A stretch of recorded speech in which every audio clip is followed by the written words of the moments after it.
This is the Thoughtful Travel Podcast. I'm your host, Amanda Kendall of the notaballerina.com travel blog. Every episode I'll share travel tales from several fellow travel lovers, and together we hope to entertain and inspire you, remind you of some of your own great travel experiences, and encourage you to hit the road again soon.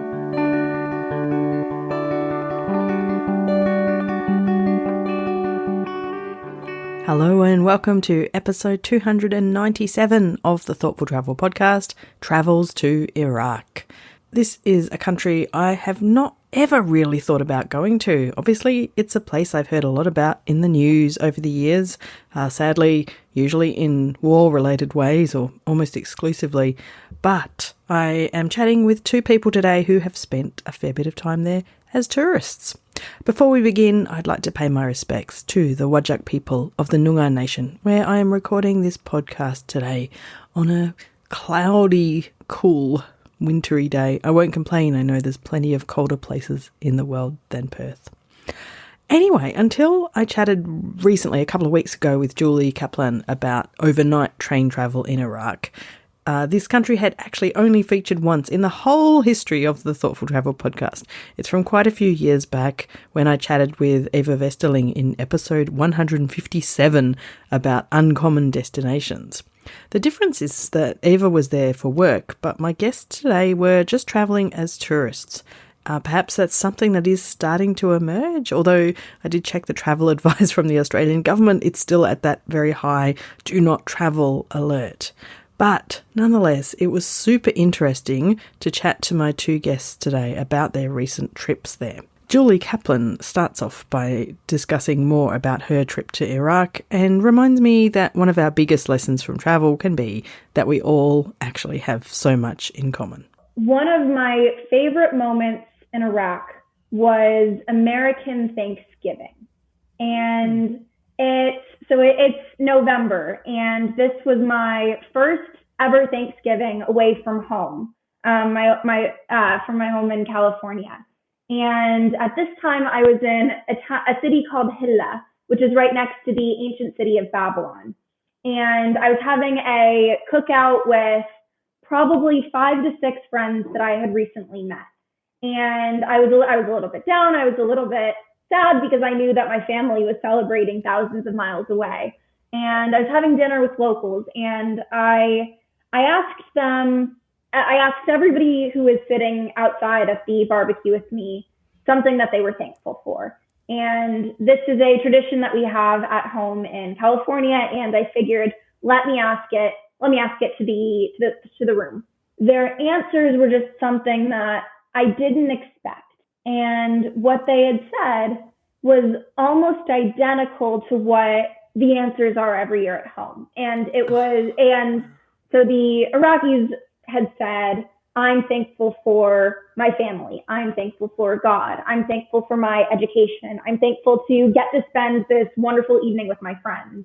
I'm thankful for my work. I'm thankful for my significant other. It was just this moment where I think at home, before I had gone to Iraq, I had assumed that the people there would be really different from the people that I have at home because they're raised across the world. They've had such a different upbringing.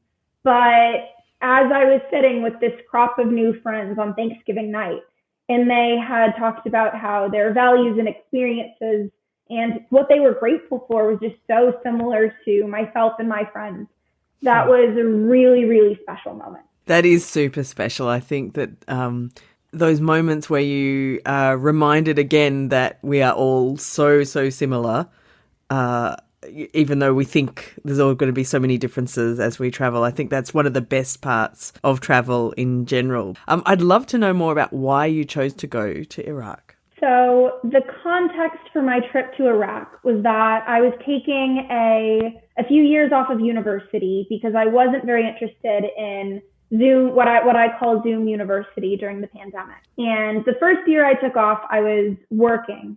And then the second, I spent traveling.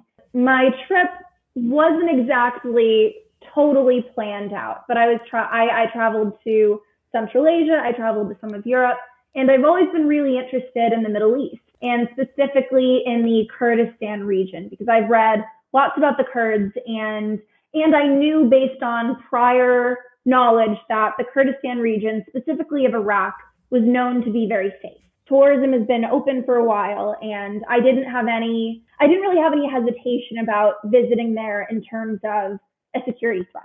So I visit Erbil, which is the capital of Iraqi Kurdistan.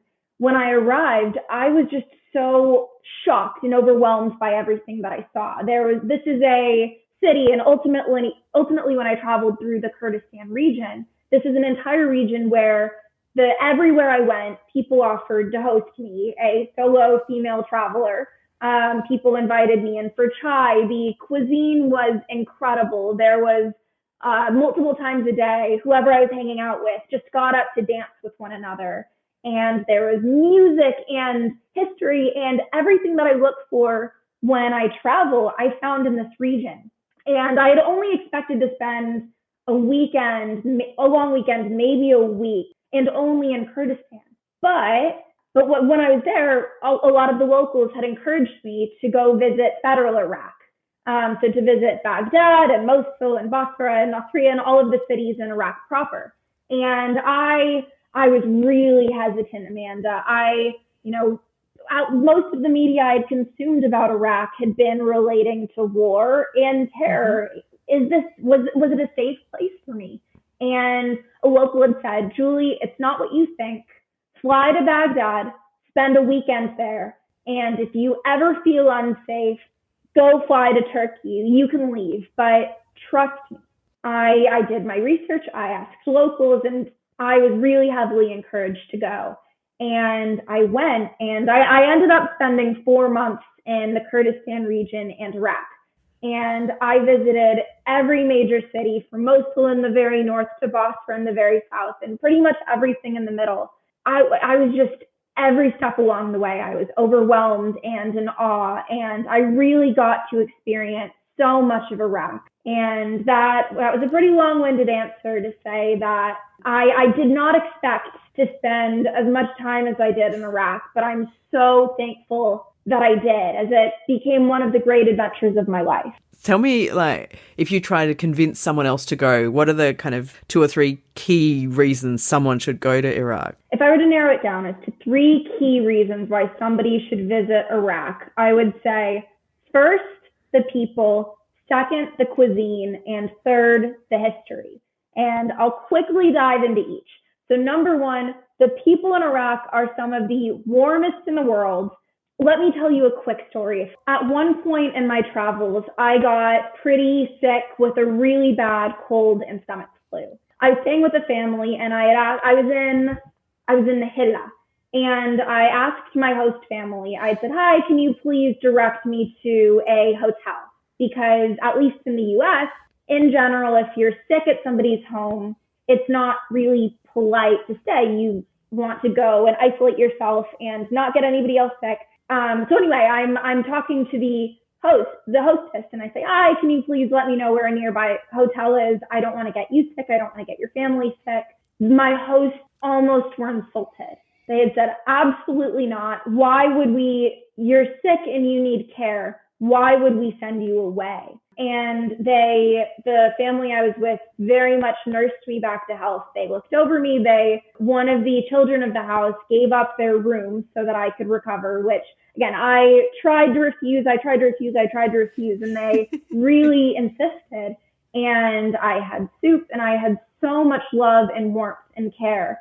And I was sick, and I did not have anything to offer, but I tell this anecdote just to say that the people of Iraq, I was just so in awe of how kind they were and how warm and how welcomed I felt.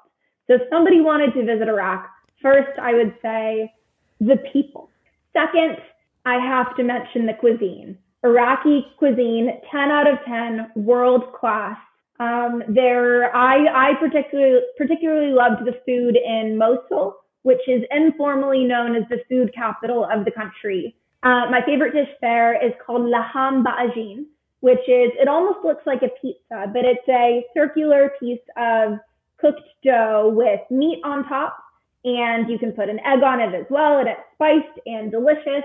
there's just so much cuisine, so many desserts. At every family's home I went to, there would be kind of elaborate meals, and really the center of Iraqi life is around eating and around meals. And it's where a lot of socializing happens. There's a lot of community in the cooking.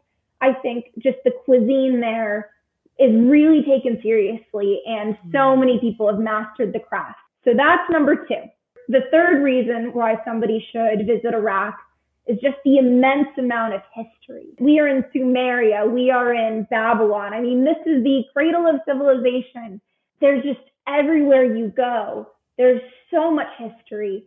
I'm a history buff. I love going to ruins. And in this country, a lot of them are really well preserved because not that many people have visited them over the years. This isn't a place where a large number of tourists come, and sometimes too many tourists can corrupt or damage historic sites. But at least in my experience in Iraq, a lot of them were really well maintained. I just loved learning about the history. Yeah, and it's traditionally a religiously and culturally diverse place, and I just really was impressed. Oh, I mean, you've sold me. I'm very, very intrigued. From a security safety point of view, did you always feel safe, or were there things that, you would say this is important? Or I think safety is a really important aspect of travel anywhere in the world, but specifically Iraq. And if I were to give advice to a tourist who is thinking about visiting Iraq and things that they should look out for, I would say, first, it's important to avoid more rural areas. In Iraq, I very much stayed to all of the cities. And to be fair, not all of the cities are massive. Some of them are more kind of like towns. It's recommended not to go kind of take a car and go to strange places of the desert. So in general, I stayed around where people are. The second piece of advice I would give to somebody thinking about security is to to always read the news and make sure you're up to date with the current geopolitical situation in the country. In my travels, I always avoid any protests that are occurring or any kind of large gatherings of people. And in my travels to the country, I largely followed those 2 rules and did not experience any, I never felt like I was in danger. So at the time I was a 22-year-old solo female woman traveling largely by myself, and I felt safe. And there were, traveling in Iraq does have its challenges. For example, to travel from city A to city B to city C, there are checkpoints that you have to navigate, which tend to be run by the Iraqi kind of military and or kind of militias. So there are checkpoints that you have to get through, but and sometimes those did take a while as a tourist. But in general, they took a while because they wanted to make sure I was in the country for the right reasons and to try to keep me safe. I would say Iraq, like any other country, you have to be careful. You have to always have your wits about you, and to make sure that when you're traveling with others, they're trusted people. But in general, as a solo traveler, I felt 99% of the time extremely safe. So much of interest there. I would highly encourage you to watch some of Julie's videos. She's made a series of YouTube videos about her 4 months in Iraq, and I'll leave a link in the show notes, but you can also just look for her, Julie from LA, on YouTube. Now, my second guest today is Jean Cheney, and she went to Iraq recently on a small group trip organised by a blogger that she'd known for years. She's not usually a group trip person, but decided that this one to this very interesting destination sounded like a good idea. The Iraq trip itself was just bizarre, like fascinatingly bizarre. So first of all, I didn't tell many people in Australia I was going, which is really odd because normally you almost want to have like a brag when you're going to a new destination or a fun destination, or you're just getting to actually leave the country post-COVID. But the people that I did tell, the reaction was really negative. Interesting. Like as in, oh, it's dangerous, or? Yeah, it's dangerous. Why would you go there? You really shouldn't be going there. And I just didn't need that kind of extra level of stress going. I had a few quirks, like trip planning quirks along the way, like flight cancellations, travel insurance issues, all those kind of things that Normally, as an Australian who travels on an Australian passport, it's not that difficult for us to get places and get into places and buy things like travel insurance. To say like the stress levels on the way over were just ridiculously high, like full flight the entire time. Got on my planes, did my, long haul trip around the world and, arrived in Iraq at, I think, about 11 o'clock at night into Baghdad airport. So it's the first thing you see as you are flying into Baghdad airport is how huge the city of Baghdad is. That for me was the first eye-opener. I didn't have a lot of ideas about what Baghdad would be like as a city. I had deliberately not done research on Iraq because as someone who studied a lot of international relations and development throughout my uni life, I knew how bad things had been in different places. I had, friends who have served over there, family members who had served over there, and I didn't want to have those negative connotations and the fear-mongering from Western media in my mind when I landed. So the shock of it's probably about 20 or 25 minutes, which doesn't sound too long when you think about like how far you travel to get to some places. But as you're cruising into Baghdad and you just see lights and they're just this really like mellow white color. It's not like a big bright city where there's lots of, big football stadiums or, big high-rise buildings, and you're just seeing these yellow, like really mellow lights, and you just sit there and you're like, oh, I've got to be getting there soon. And it just keeps on going and going and going. That to me really did symbolize the resilience of the Iraqi people. Like when you think about everything that they've gone into that, again, I'm not an academic on these things, just so much drama has gone on in that country in the last 20 years, I think we can safely say. And then you just see this city that is big and beautiful and is just sprawling and is refusing to take no for an answer. And you get that feeling as you touch down, and Baghdad airport is quite beautiful as well for a smaller airport. And it's just the things you don't expect. You don't expect to go to a country like Iraq to do a visa on arrival, which is similar to a lot of countries I've been to in Southeast Asia and across South America. It was no different for that. So it's from the moment you step onto Iraqi soil, you go, wow, this is just going to be an adventure of a lifetime. It's one of those countries where I wonder if I will ever go. And so when I saw you were there, I was like, oh, I so want to know more. And it's a fascinating place to go as an Australian. So I went on a group tour, which is, again, something I normally wouldn't do. A friend of mine runs them in Iraq. She went first in 2021, has paired up with a local tourism operator there who's absolutely fantastic as well. This was her fourth group trip to Iraq. A small group, right? Small group, yeah. We were the largest group she'd ever had of 14. The average sort of age was late 20s to early 40s as well, which I think makes a very big difference when you're traveling to somewhere like Iraq. At no point did I feel unsafe with where we were. And it's like if you've been to the Philippines or you've been to other places in Southeast Asia, there are armed guards at your hotel. Like if you're staying at a reasonable level hotel, there are armed guards. They are checking for, bombs under cars and all that kind of stuff. To me personally, I didn't feel there was any difference between going to Iraq. Iraq was just fascinating on the safety front because you do go through checkpoints, as you're going through different cities, and some of the checkpoints you turn up and you're dealing with 3 different levels. You may have local police, local army, and then local militia. You may go somewhere that has an unofficially but officially approved militia, so that control the area.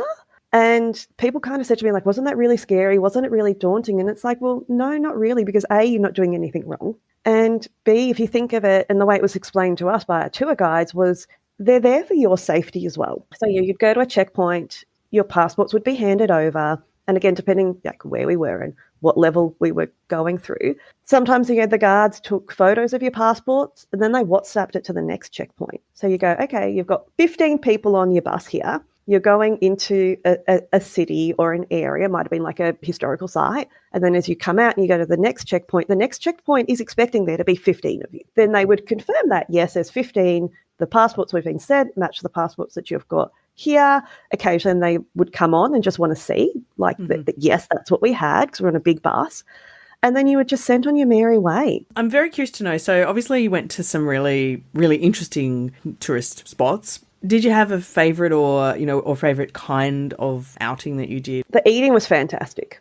Iraqi people are amazing with food. It's not spicy, but the size and the portions and the generosity. Every time we got to eat something different was just fabulous. And having tea with people was amazing. Probably the hardest part for that was trying to pay people because, you know, you'd be in a marketplace or you'd be somewhere and falafel, which I wouldn't generally eat in Australia, but getting it there fresh off a cart on a street, talking to someone about their story and sharing your story. And then you're paying not even $1 Australian. And the generosity of the people being like, oh, no, like, don't worry, you know, we're really glad to have you here and stuff. And you're like, I get that. And I love that feeling. But the other thing is I am here as a tourist to bring money in effectively. Please take my money, but not wanting to offend someone as well. So that was sort of that was always a difficult interaction everywhere we went. But for me, probably still my most favourite thing was being able to go into these ancient archaeological sites. There is one spot where we drove past the prison where, you know, they keep a lot of the ISIS prisoners in. So for about 45 minutes, you don't have phone coverage. You end up at the city of which I'm probably mispronouncing, at the Ziggurat, which is estimated to be like 3,000 or 4,000 years old. And they go, we can fairly confidently pinpoint that this is a location where the written word was created. So as a writer, you just sit there and you stand there and you're like, excuse me, what? Like on one side, I have this massive monument that you're protecting. There's a sandstorm coming. And then you're just dropping these facts about that. Yes, we've found enough artifacts and there's enough historical records because the people in that part of the world keep amazing records to say, yes, this is where the first written word was created and where the modern day writing has come from, and we can prove it. We got the receipts. You're like, oh, wow. And that's all you can do is just go, wow. And every time you go to these historical sites, they're just like, oh, yeah, this one is expected to be, you know, between 5,000 to 6,000 years old. And you can walk through a lot of these, which to me as an Australian is so fascinating because, yes, we do have as long and longer history here with our Indigenous populations, but you can't get near them for good reason because, you know, we want to conserve them. But, you know, there's just such a different feeling when you can walk through these ancient sites. And some of the really eye-opening is Hatra, which is in the area of Mosul, or Navi, I think it was technically. ISIS set up there. And the theory behind that was, and we went to quite a few places where ISIS had based themselves in very significantly important historical landscapes because they go, the Americans aren't going to bomb here. Like, politically speaking, you're going to ruin your war on us if you are destroying these sites that are 3,000, 4,000 years old.